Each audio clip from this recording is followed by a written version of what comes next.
Good afternoon, everyone. Welcome to today's Thought Leader Roundtable, a conversation on readiness. Today's conversation is part of a regular series of explorations of the key questions of what does it mean for all young people to be ready for life's demands at every stage, and what is it going to take to get there? Karen Pittman, the CEO of the Forum for Youth Investment, leads lively and candid conversations with some of the most influential, boundary-pushing leaders working to improve the lives of children and young people in the U.S. Today's session will feature Keith Hefner, Executive Director of Youth Communication, and the conversation will focus on trauma and resilience. I'd like to tell you a little bit about our presenters today. Karen Pittman is President and CEO of the Forum for Youth Investment and a respected sociologist and leader in youth development.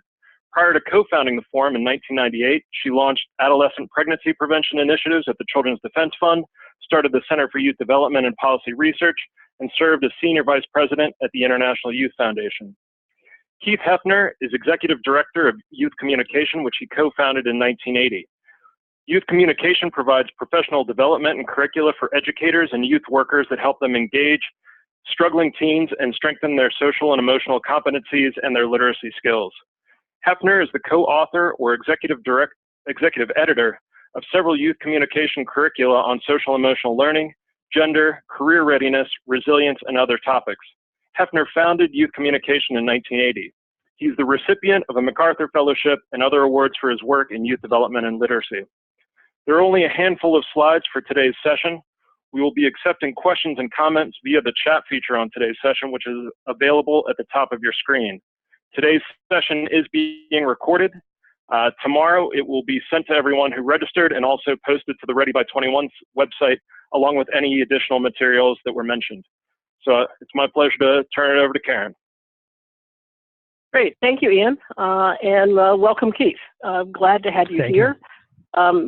Obviously, given the recent events that have happened in this country, in Parkland, and that are reminding us that are happening in other places, this conversation about trauma and resilience is a timely one, and we're going to give Keith an opportunity to talk specifically about responding to those the particular kind of trauma at the end of this. But I want us to start off with just some general background. I've known Keith for decades now, and I want to get him introduced to you as someone who started youth communication in 1980 to help vulnerable youth write powerful and transformative stories. So Keith, give us a little bit of an understanding of how you arrived at this idea of introducing young people into journalism and storytelling, and what need you thought it filled when you got started.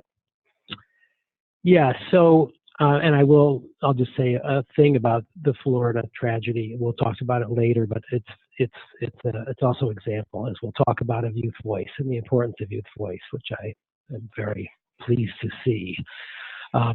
So let me go back though. So the antecedents to my work, I started this work when I was in my 20s. So the impulse really goes back to childhood experiences, which are still relevant. So let me tell you just two of them. The first one, when I was in high school, I was on the football team. And at that time in white areas, mostly white areas, they did not allow black students to be quarterbacks on football teams. And the best quarterback on our team happened to be black, and the coach was manipulating the charts to make sure this guy did not become the quarterback. And that might have just gone unnoticed, but instead some kids leaked that to the school newspaper, and they did a story on it, and there was a huge commotion, and that young man actually became the quarterback. So that was an early lesson for me that young people often know things that either adults don't know or aren't willing to face.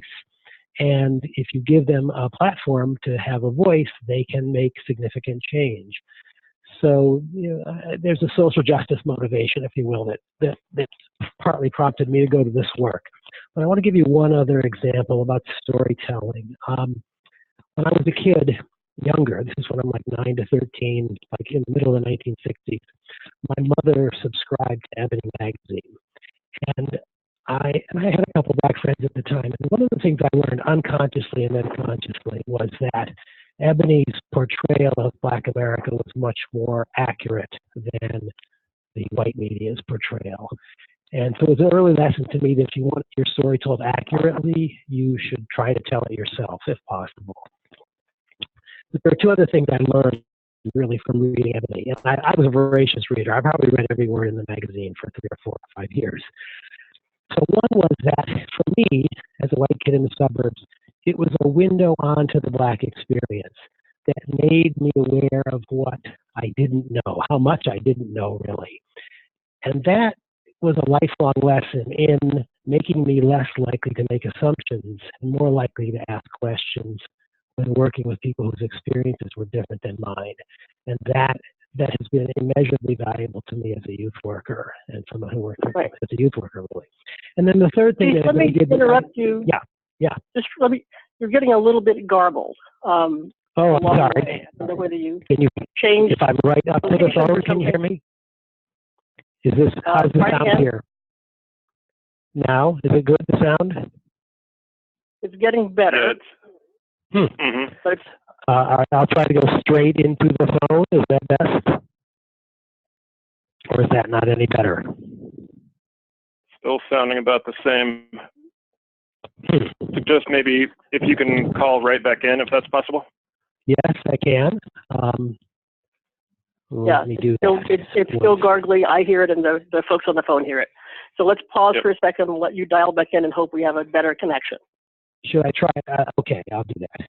Okay. One second. Great. 159. Let me just get. Apologies, everyone. We'll get restarted in just a second. Yeah, and while Keith is dialing back in, I'll take the opportunity to let you all know that for those of you who are joining us or considering joining us in April at our Ready by 21 national meeting, which will be actually down in Palm Beach County, Florida, actually quite near and next to Parkland, Keith will actually be joining us there. As a panelist on our Friday morning panel to really talk specifically to practitioners about how we really use innovative strategies that allow practitioners to bring teen voices in to augment their work on social emotional learning and to really bring in sort of kernels of practice. We'll have Stephanie Jones from Harvard also joining us on that panel. So we'll have someone who's coming really out of sort of social justice and communications, as well as someone who's coming out of education research with very timely advice to how to help adults really help young people deal with both build their social emotional skills, but also deal with these very real life occurrences. Do we have Keith back yet? No, looks like he's still dialing in. Okay. So hopefully, and Ian, if you want to sort of give people any other information about if they're interested in joining the national meeting, how to grab information, well, since we have a moment while Keith is dialing back in, that would be great. Okay, I'm back. Yep, and is this any better? Great. So far, yes. Sounds better so far. Yeah. Okay, good. So once you back up to start making the point you were making when we told you you were garbled, and we'll start over again. All right. Oh, all right. Well, all right. So there were the first.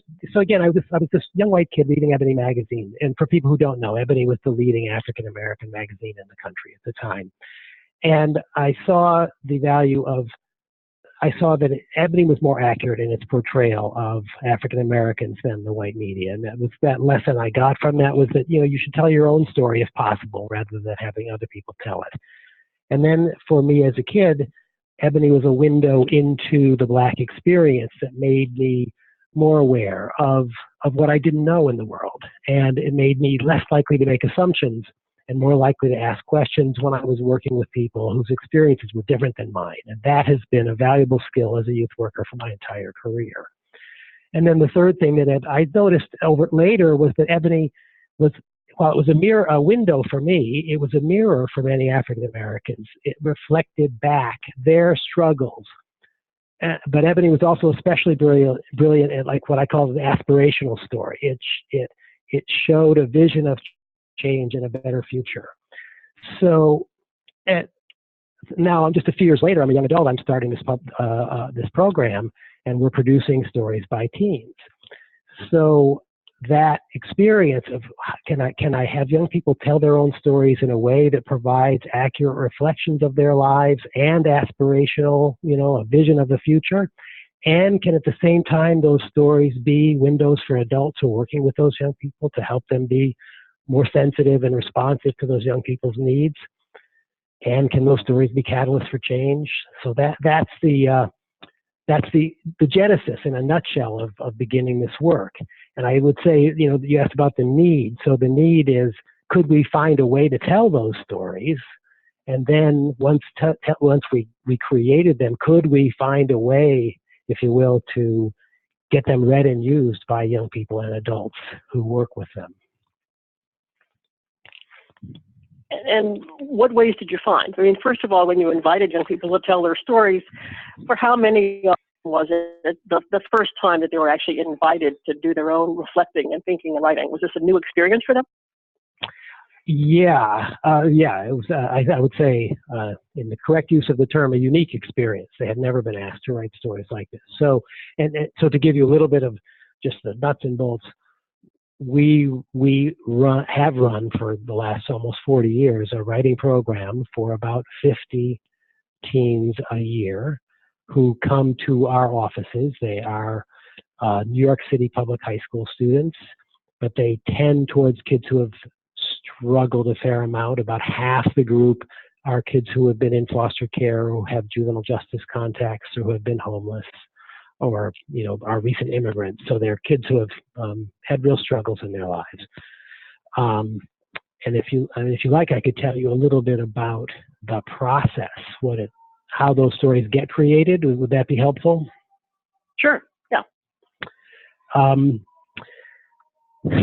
So the writers come in, and though we don't say it this way, we're asking them, what's the most important experience in your life? And can you write about it in a way that will be helpful to a peer and to an adult who might work with you, or work with your peers?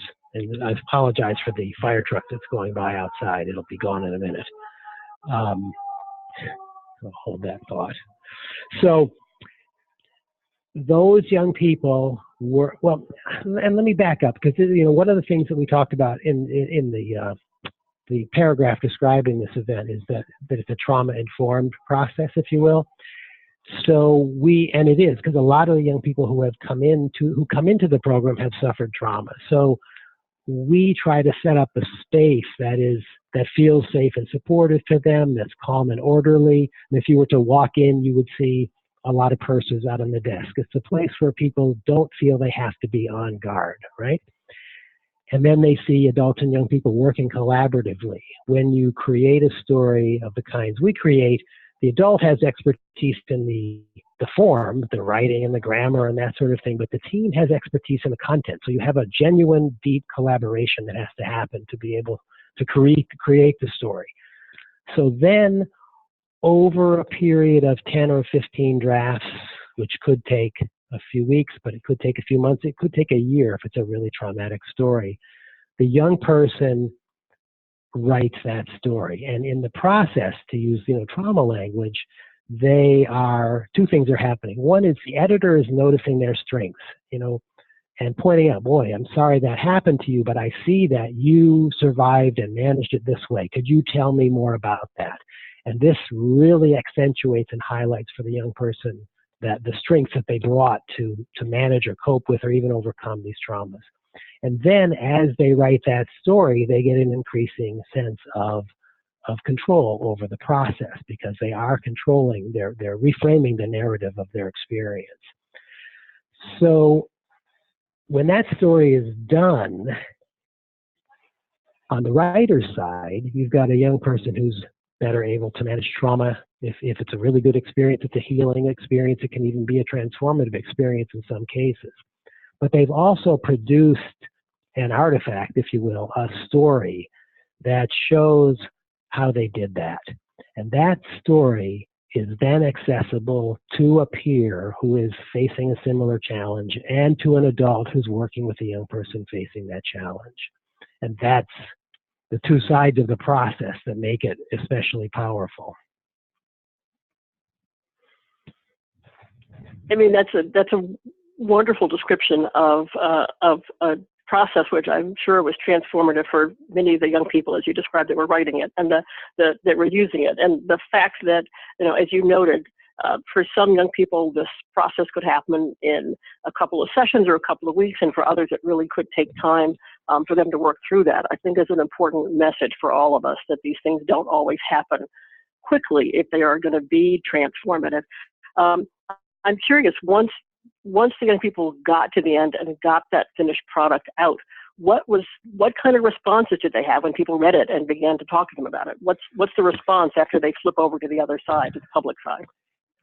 Yeah, so there are a couple different kinds of responses, and we know them in a lot of different ways, including lots of surveys and focus groups and other things that we do to try to see what the impact is. And some of that response the young person never sees, but all right. But anyway, let me go into the kinds of, here's what are young people saying when they read the stories?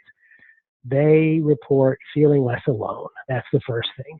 The stories normalize the challenges that young people face and make it and help reduce the stigma and shame, which then the young people report one of the most frequent things that young people say they do after reading our stories is talk to an adult. And we even break that down in some surveys. A lot of them talk to teachers and professionals. A lot of them talk to parents. It opens up, lines of communication. Young people they report doing a lot of more. They like to read more after reading these stories, and they do more writing. So that's good too, because you want to heal psychologically, but you want to build skills that will help you move forward in your life. So those are the typical kinds of responses. Then we ask adults, what are you seeing in young people? And in many surveys, we ask the exact same questions. And while we haven't done control group studies, we frequently get extremely close correspondence between what the teens say is happening and what the adults see happening with the young people in their groups, which gives us confidence that it's happening. But I'll give you one example. I did a focus group with a group of probation officers who had used one of our curricula, and they were very enthusiastic. Partly because they had gotten clear lessons that they could actually use, and they had been very uncomfortable about using the idea of using a lesson or a book with their groups. But I asked them, specifically, what changes did you see in the young people in the group? And they said little things like, well, they showed up on time. They wanted to come to the probation sessions and talk about the stories. They were more helpful. They, when I would get the snacks, they'd say, "Oh, I'll go get those." Those kinds of things, which seem small but really make a huge difference in establishing the tenor of a group that will lead to effective conversations. But then at a sort of another level, one of the officers said he was 10 sessions in to a program with a group of male probationers. These are teenagers.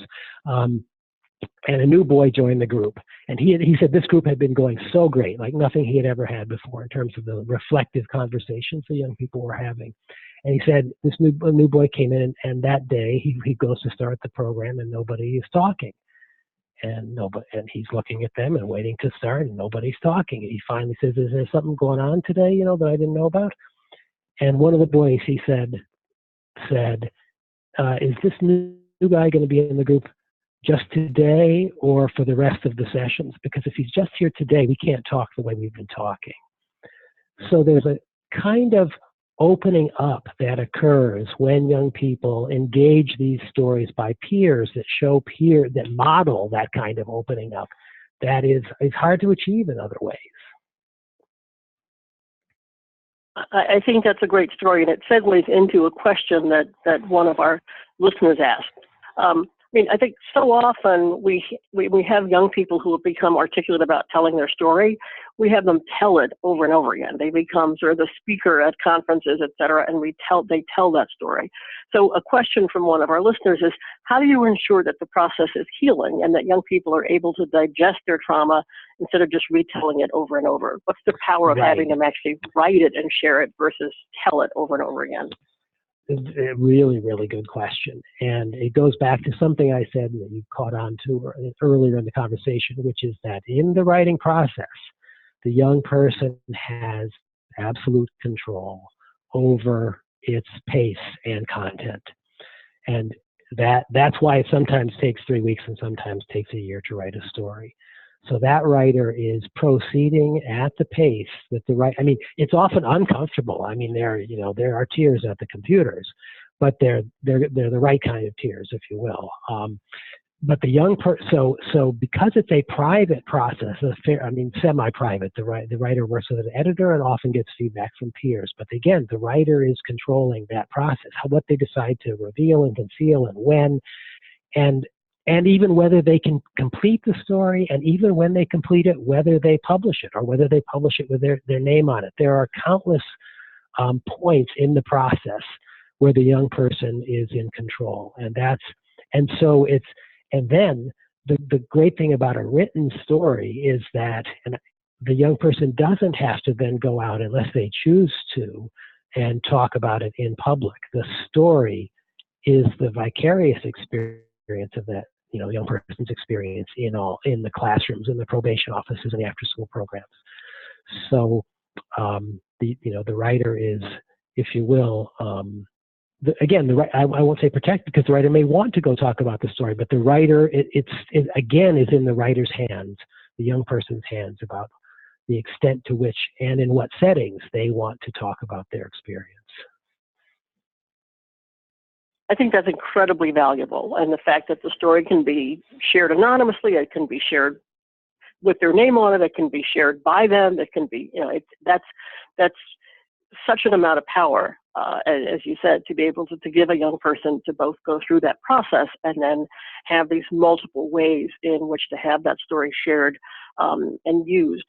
So let's use that to segue to this idea that you've got to of actually not just having young people write these stories and share them through communications vehicles, but actually beginning to use the stories as a formal part of helping adults facilitate conversations about healing and about social emotional learning.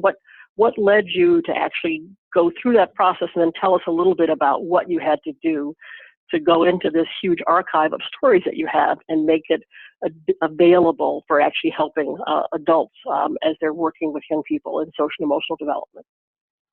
Yeah, so we've had two models, if you will. And the first model was sort of the Keith Hefner at home reading Ebony model. That it was a journalistic model, that writers would create their best possible story and would go out into the world, and in random ways, individuals would read it and be influenced by it, right?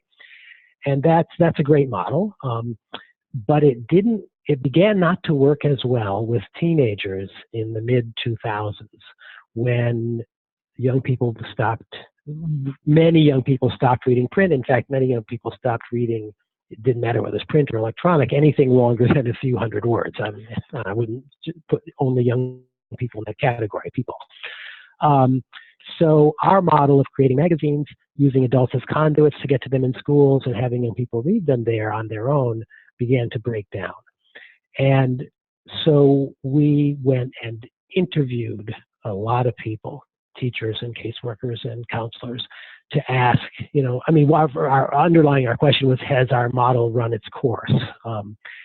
And what we heard was, of course, you're right that young people are not picking up the stack if we put it in the counseling papers off the stack in the counseling office. But we heard over and over again, but if we assign it, the kids are completely captivated. And they're like, first I'll hand out the magazines, the teacher would say, and they're like, oh, do we have to read this? And then we'd read the story, and then the kids would say, Miss, can I take this home? The rest of the magazine. So it was clear that the stories still resonated, but but the form wasn't working, right? And so we asked teachers, well, if it works when you assign it, why don't you assign it more? And they said, we need lessons, and we need those lessons tied to the standards we're being held accountable for. And this includes even probation officers. Everybody's got their standards. And we need training, because this is a little out of the box. Beginning or centering a youth voice in our lesson is not usually the way we do things. So we said okay, there's a path forward for us, but what exactly is it? We didn't know. So we did a real big scan of the research to see where were the intersections between the research on what's effective in working with young people and what we had to offer. And we saw pretty quickly that the social and emotional competencies developed by the Collaborative for Academic Social and Emotional Learning, CASEL, their 5 competencies mapped to, practically every story that we wrote. So we would have a story where a child used self-awareness to get out of a bad romantic relationship. We would have a story where a child used self-management to overcome a propensity to fight. On and on and on. We could see, whoa, where the practice to that theory is what it looked like. So, and then we also looked at the University of Chicago's Foundations for Young Adult Success, a developmental approach, and we mapped pretty closely to that as well in our stories. So then the question became, and then of course we looked at the Common Core literacy standards, and this is a writing program, and it's a reading program when you use it. So you've got social emotional learning and literacy that we are aligned with. But then we had to say, well, how can we make that practical for an after-school youth worker, a probation officer, a teacher, a counselor, all these adults that interact with young people every day? And that took a lot of work to build a framework where we would put the story at the center, and then we would have and there would be a careful reading of that story with questions that we tested in the field. But then pre and post activities, if the story is about self-management, for example, that introduced the concept of self-management, then students saw a credible description of a peer using self-management to achieve a goal or avoid a problem, and then post activities where young people could get it in their muscle memory through role plays or writing or other kinds of things. And so that was a lot of work, but we did it.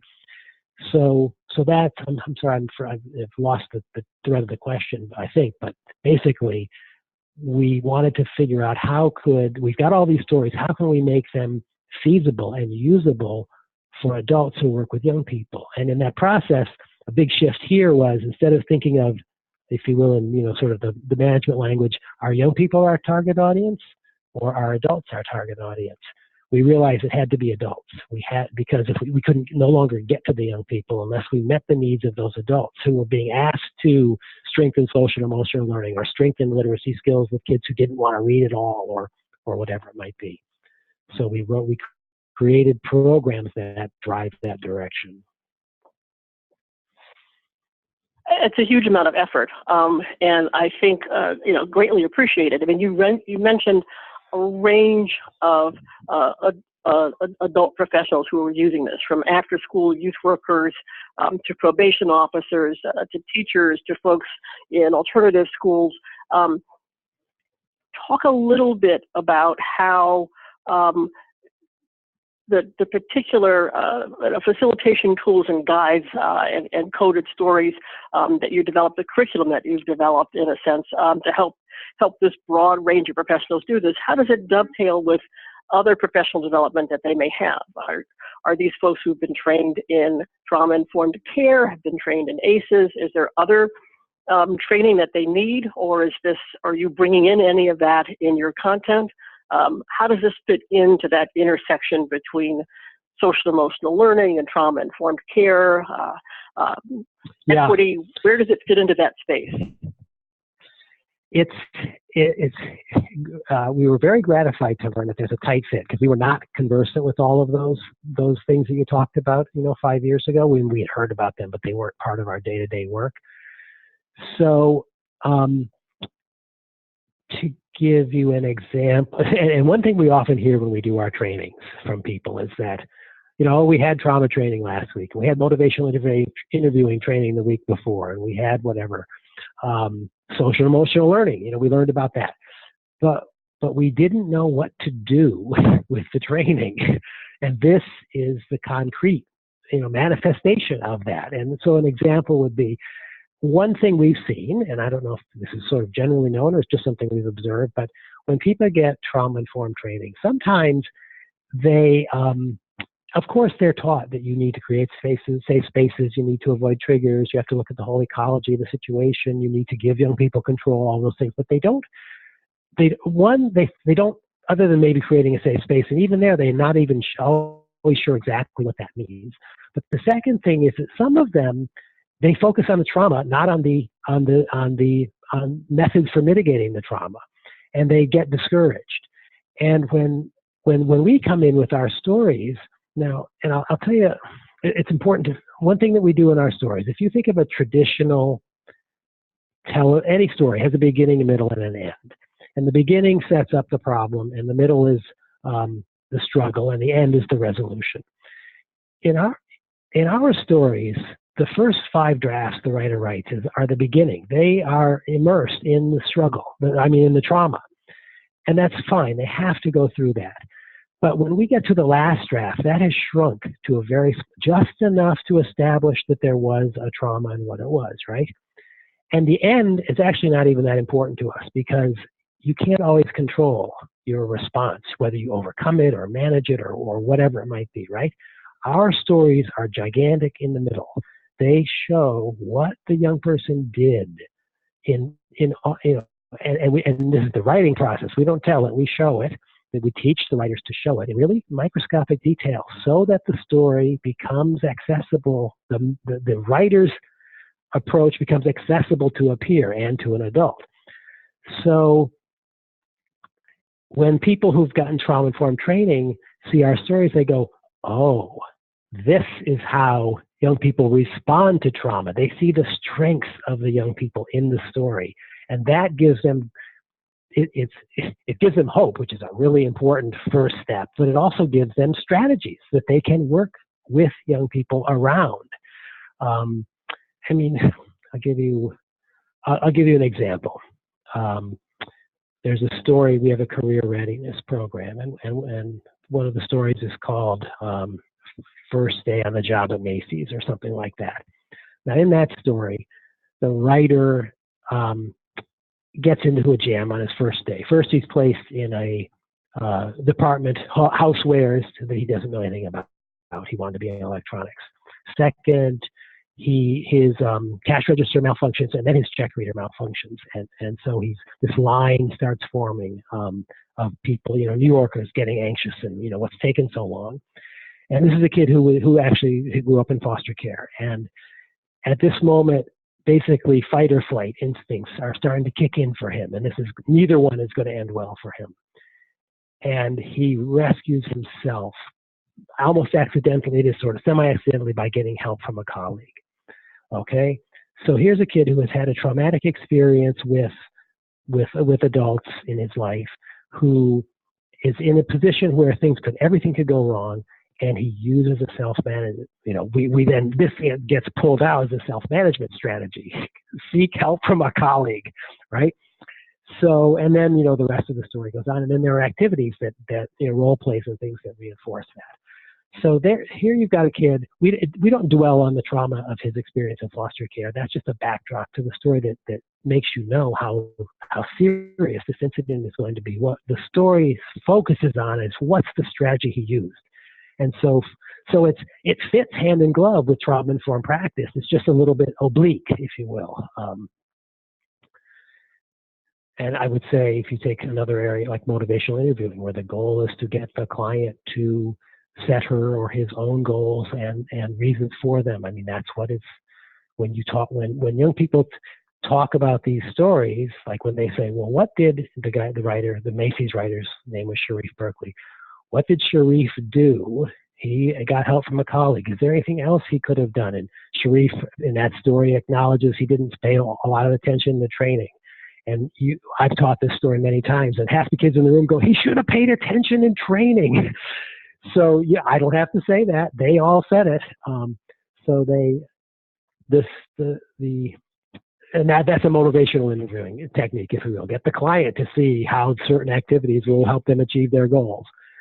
So there are countless ways in which this work informs the other kinds of training that staff has had, but then it gives them a practical tool to implement their knowledge with young people. I think that's great, and that having both read many of the stories over the years, but also looked at the curriculum guides that you've been putting out for adults. I think that gets to a missing piece that's so often there. We tell people what to do, but we don't give them concrete tools about how. And so just using these stories as a part of creating very practical ways for adults from a variety of backgrounds to be able to really introduce, as you said, the beginning, the middle, and the end, because we need young people to get to the end. And very often, as you said, as one of the listeners said, we have to acknowledge the trauma, but get past the trauma. Yes, and exactly. Having a story that does that really then helps the other young people, helps the adult guide young people through that process. If I can add one other thing to that. Yeah, go ahead. Oh, okay. Mm-hmm. Well, no, go ahead. So I'll give you another example.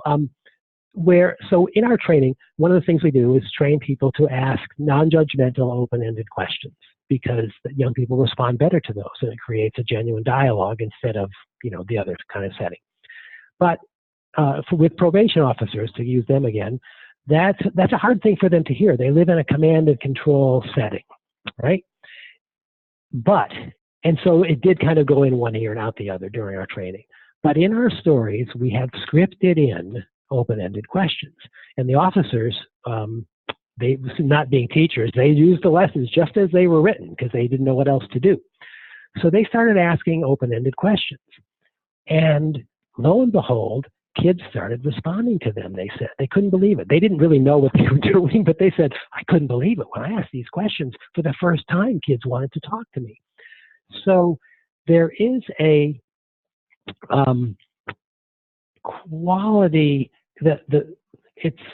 and then when the kids opened up, let me just finish that thought. When the kids opened up, the officers said, I learned the experiences that were behind their behavior, and it changed the way I thought about them. And that goes back all the way to me reading Ebony, like, oh, I've made all these assumptions, and guess what? They're not right. I haven't actually interacted with the people who have had the experience. And if I do, I can be, I'm in a helping profession, I can be much more effective with them when I start where they're coming from than where I think they're coming from.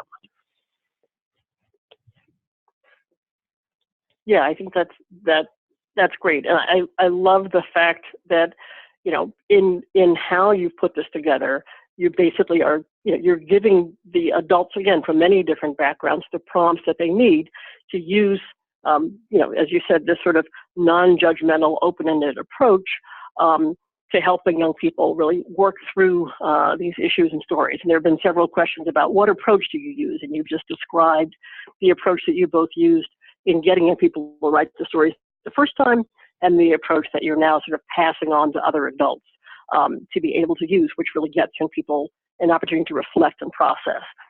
There are a couple more questions, and some of these I think are just reinforcing. One is, what skills did young people say they used to survive the trauma? And essentially, what you're reflecting back to us is reading through these complete stories of how young people have worked through trauma. You found that you really could use things like the CASEL social emotional competencies, those articulated by the Chicago Consortium, consistent with those that the Forum and the Weichert Center uses. These basic skills are the kind of skills that young people use to actually process themselves through the trauma, whether it was self-awareness, it was emotional managing, it was help-seeking, it was problem-solving. Those are the kind of skills that you're finding. As you get to that middle of the story, young people are using those skills to move themselves out. Is there anything more that you want to say about how you got young people to talk about those skills? And then there's another question of how much your curriculum includes or promotes writing for youth who are reading and responding to the stories created by New York City teens. Are they just teens from New York City? Are they now teens from across the country? What's the source of this incredible wealth of story? Yeah, so I'll answer both briefly. So on the sort of the skills, I have mentioned the skills, and I would say it is to the credit of CASEL and the University of Chicago people, and there's a lot of mindset stuff in here too, that that a lot of this research is, it's, Castle didn't just didn't just invent those competencies, and the University of Chicago didn't just invent all of the components of their developmental framework. And one way I can tell that is that when we go back and look at the genuine stories by teens, authentic stories by teens describing their experiences, they map right to what Castle and Chicago and the mindsets people are talking about. So there's an intrinsic, organic set of competencies that are real and tangible, that both researchers and young people themselves identify. So I think that's a really good sign that they're on the right track. So there was then that question of New York City. So yeah, almost all the writers are in New York City. We have some from who write over the internet from other places. Especially, we have a foster care magazine, and those that tends to be the one where kids do that. But I would say that though the kids are from New York City, being a young person is primarily a developmental, not a geographic experience. And one thing we've noticed over the years is that the magazines are just circulated in the city, but most of our books, when we used to sell lots of books, are sold and used outside of New York City. In fact, many of them are used in rural areas because they're starved for stories about young people really managing these serious challenges with limited resources and trying to cope with them or solve them on their own. So the stories they don't feel parochial to New York. That we've certainly seen that. Good. Well, we've got about 20 minutes or less left in our conversation, and so let's shift a little bit, unfortunately, into the present, and get you to talk about how both the stories themselves, whether they're a particular subset of the stories that are pulled out for these kind of traumatic moments and events, or the story writing process has been used and can be used to really help young people who are dealing with not so much personal trauma in their lives, but traumatic events, unfortunately, like school shootings. What does this process allow adults who are working with young people who have experienced this kind of group trauma? What does it allow them to do? It helps. Bringing in an appropriate story helps to open up the conversation. In a psychological sense, when a young person models a certain kind of openness to difficult situations, it gives other young people permission to open up themselves. And having taught the stories a lot, I see that that's one of the most powerful parts of it. It's like not very. When I go in to teach the stories with say a group of middle school kids, I have really almost no credibility. I'm almost like a substitute teacher. I'm an old white guy, and so they're not going to open up to me. But if I bring in a story by a peer in which a young person is open about their struggles, and I do that a couple weeks in a row so they realize I wasn't just lucky the first time, I start to receive, and I run a conversation. This is very important in the process of the work, that these are not, adults are facilitators in these conversations. They are not the leaders of them. It's not like a teaching situation where I'm saying, here's a story, here's what you can learn from it. It's really, here's a story. What do you think about it? How does it relate to your life? How do you see yourself or your friends in it? And when you do that, it's extraordinary what young people have to say, has been my experience. In fact, I still don't think I've ever taught a class where some young person, I wasn't brought up short, where I was like, I never thought of that, because I gave the space for that observation or comment or experience to come up. And we do hear that all the time from people who use the stories in that way, that they just never imagined the young people in their programs had so much to share. In the bank of stories that you have, whether these are stories that have been sort of curated into some of the books that you have, and Ian, you might want to put up the slide that sort of shows the facilitation guides and materials that Keith has to offer. But whether they're curated into those books or they're just available, are there? I'm assuming that there are stories from young people who have experienced loss because of violence, specifically because of gun violence, perhaps even because there was a shooting in their school. Do you have the capacity to respond to an event like this by sort of pulling up some of those stories so that the adults who are working with teams can share stories that are directly from young people who have processed this kind of event? In theory, we do. In terms of our own staffing capacity to go back and find them and do it, we're not always able to do that. But yeah, unfortunately, we have all kinds of stories in which young people were left in situations in which bad things happened because adults didn't do what they needed to do to keep it safe. And that can vary it can be emotional abuse, physical abuse, sexual abuse, violence, war, all of those things. Unfortunately, we have hundreds of stories on those topics. You're sort of asking do we have another model here where we could make those stories available in response to current events? I mean, that's an interesting idea. In theory, we could. We have the stories, but you also have to be. Some people can just use the stories, but we have found that it's much better to scaffold them with really good lessons so that people use them sensitively and effectively. So it's a resources question. It takes work to do that. Yeah, and I definitely want to respect the fact that in curating these, you really have spent a lot of time doing that. Excuse me. So there are a couple of other questions.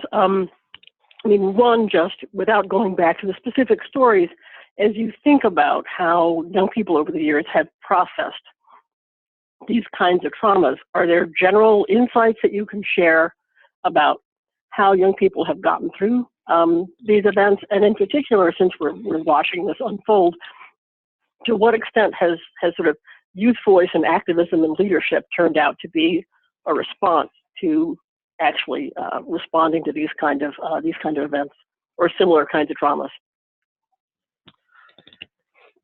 Yeah. So, all right. So that first question about are there changes in how young people process these events? I think I have seen on the change question in the last, I would say, half a dozen years, a significant opening up of young men as a change. So it used to take forever for us to get a young man, twice as long for a young man to write an emotional story as for a young woman to write one. That's really changing. Young men are coming in more open to reflection on their experiences, less, the crust isn't as thick. And that's very significant because it means they can, the process of change is faster. It means they don't have to live with that internalized pain as long. And once they get past that, they become more open to relationships and things, but also to, positive relationships. But really, they're not carrying all this stuff around that's preventing them from, engaging in their schoolwork, for example. So I think that's really significant. We'll see. We'll see where it goes, but it's definitely happened. So that's I'll leave it at that as one big change I've seen. Youth voice is a response. I mean, I can say that. So here, when kids write, we're focused primarily internally. They're writing the story. They're not and they do have an audience in mind. They are always writing for an audience. Sometimes it's just an audience of one, even though the story may be just for a parent or just for a peer or just for a teacher. They may be, someone who helped them or wronged them, and they're trying to make sense of it or make amends or whatever it might be. But once they've done that deep reflection and really seen their own experience in relation to the experience of people in their lives, it does seem to prepare them emotionally to become activists of a sort. And I do see a lot of our alumni going on and becoming activists or writing for school newspapers, finding other ways to make their voices heard as they go out into the world. So there's something to be said for finding that core voice of your own at a young age, and then having the confidence. It instills confidence that allows you to be an effective activist later. So I think that's great, and I think it is important for us to acknowledge that it is a process. I think there are folks who are listening in who are from Broward County or from neighboring counties. I know that from work the forum has done in and around Broward and Palm Beach County over the years, that youth leadership is an important part of what the schools and the community support. So the kind of leadership that we're seeing happening in young people doesn't just happen overnight. They have had, as you said, opportunities to really cultivate those skills and be encouraged so that they have that skill set available to respond as well.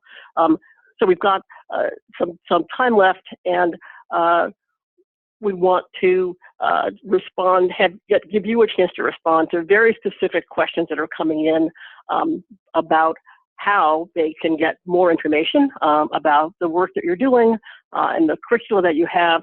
But before we turn to that, there are a couple of other specific questions that have come in. And I'm sure the answers to all these are yes, but just to sort of get them out there, there are questions about whether, as young people are talking through their stories and the kind of things that they've turned to, whether young people, you find, report that they use religion or use their faith or their spirituality to help them get through events and move forward, and also just questions in general about how to help staff who are not that confident in their own writing skills help young people use writing as yes. both a healing tool and a learning tool. So on the religion question, yes, religion for many young people, of course, is an anchor. And I mean, you get some kids who, they lose religion when they, because God has not protected them, and they have that feeling maybe temporarily. I don't know, but for many kids, yes, of course, religion and is important to them. But also when they need when they decide to seek help, it can be a religious figure, who is the person that who they feel comfortable reaching out to. So religion is important. I'm sorry, the second question was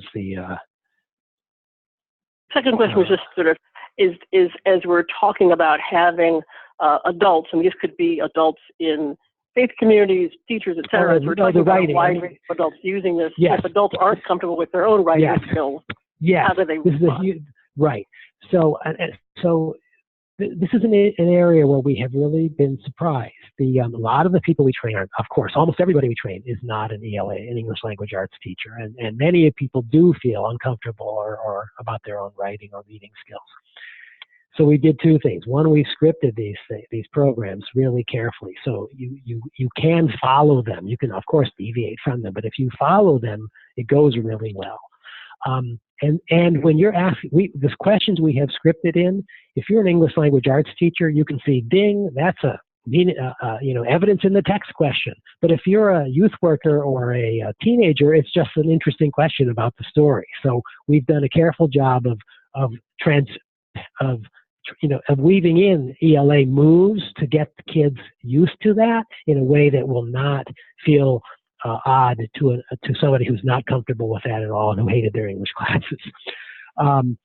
The other thing that you will see is that the writing, all of the writing in these programs is expressive writing. And again, when I was another time I was doing a focus group before we had built expressive writing into the activities. A group of probation officers handed me this huge stack of paper, and I said, "What's this?" And they said, "These are the stories the boys wrote." And I said, "There weren't any writing activities. And you guys didn't even want to use books. How could we possibly have stories?" And they said, "Oh, the boys demanded to write their stories after reading these." So writing is a lot easier when young people want to do it, when they're motivated, when they see a model of a peer doing it. And so it doesn't matter that the instructor may feel uncomfortable with writing because the young people want to write, and you're not grading it. It's about writing to reflect on your life and to think about where you want to go, which is very different. It doesn't matter if it's grammatical. It just matters if the content is there. Perfect. And I think really encouraging to folks from a variety of backgrounds who just understand that. And I know from other programs that we've worked with over the years, you're absolutely right, that even if young people are struggling readers and writers, this kind of connection of having a reason to do writing and reading is one that moves young people forward. One more question, and then I want to give you time to explain to people how they can learn more about the resources that you have. And that's a question from someone who says they're working in a high school context in which students do reflective writing as a part of creating a portfolio for their senior year over the 4 years that's then evaluated. And so how do you have advice or thoughts about how this curriculum might be used in an ethical way if at the end the work is going to be graded and evaluated? Yeah, I don't think that's a problem because young people are completely used to that. And you don't surprise them at the end saying there's going to be a grade. That's part of the process. And I wouldn't, if I were an English teacher, I would use this content, but I'd tell the kids, you're going to get grades on this, and that's just how it is. And they're completely used to that. Because you're not grading them on the expressive writing. In an English class, I'd have a set of rubrics up, but I'd say here's what the grade is based on. And they would know that. And it doesn't mean it's not a meaningful experience for everyone, but some people are certainly better at achieving those objectives than others or work harder at it. And that's perfectly fair and ethical, I would say. Yeah. All right. That's terrific. So Keith, you have generated a lot of interest in both, in general, encouraging young people to heal and process through writing, as well as hone their writing skills and communication skills. And you've also just gotten direct interest in how people can learn more. So I will give you the last 3 minutes to let people know what's available, how they can reach it, what kind of trainings you offer. The floor is yours to help people understand how to connect to you. Sure. So there is my email there. I see it on the screen now. And then if you look at the end of my email, youthcom.org is our website. So you can send me a note. You can look at you can look at the website, which has some information. So the short answer is that all of these programs that I've described and the ones that are on the screen are part of this whole new initiative we're doing. So they're new in the last couple of years, and we're just getting used to doing all the training on it and things. So we have currently been training almost entirely in New York City as we have been testing them out and getting our feet wet. We are just now beginning to think about a remote, Zoom or other ways of doing training for people in other cities. And if people are interested in that, I can't tell you I can do it next week, but I'd be very interested because we want some people that would be willing to test different ways of doing stuff with us. So we are going to work with a group called Horizon National this spring on some initial tests of that, but we want to do more. So look at the website, look at the programs, contact me with questions, and we can go from there. And you'll also notice it's not on this slide, but if you can find it from our website, our 2 magazines, which are called YC, like the letter Y, the letter C, Teen, and Represent Magazine, are also their own websites, and there are a lot of stories right there that you may find useful, current stories from the magazines that you don't, you know, if you can do your own lessons and things there, and well, there are some lesson guides, but anyway, you can see samples of the stories at those websites of the two magazines. Terrific. So we we really appreciate hearing from people and other questions even, because we're, like I said, we're still evolving this, and the more we can learn from people in the field, the better. Well, I appreciate your time. I appreciate the incredible work you've done to curate these stories. I think you're going to find that people have even more demand for what you're doing, both the training and the curation of the stories, and the encouragement of us to really use young people reading and writing their own stories as a form of healing and process and growth that connects back to all these social emotional skills. And just to remind people, one of the points that you made, that whether you're using the Castle Guide or the University of Chicago Guide or the Weichert Guide, the fact that when you really looked at these stories, what you saw was absolute evidence that these are the skills that young people use to heal and grow and make change. So, Keith, thank you so much for joining us, and we will see you at the national meeting. Thank you. I appreciate it. Thank you. Thank you very much to both of you. And just wanted to let you know that our next Thought Leader session will be on Thursday, April 5th, and will feature Wings for Kids. It's the only education nonprofit nationwide of its kind, focused solely on teaching social and emotional skills to kids from grades kindergarten to 5th in an after-school setting. And again, to reiterate what Karen said, we hope to see all of you in Palm Beach County, April 18th to 20th at the Ready by 21 national meeting, and I'll be sending some follow-up information about that event when we send you the slides as well as the recording tomorrow. So thank you very much to Karen and Keith, and have a wonderful rest of your day. Thank you. Bye-bye.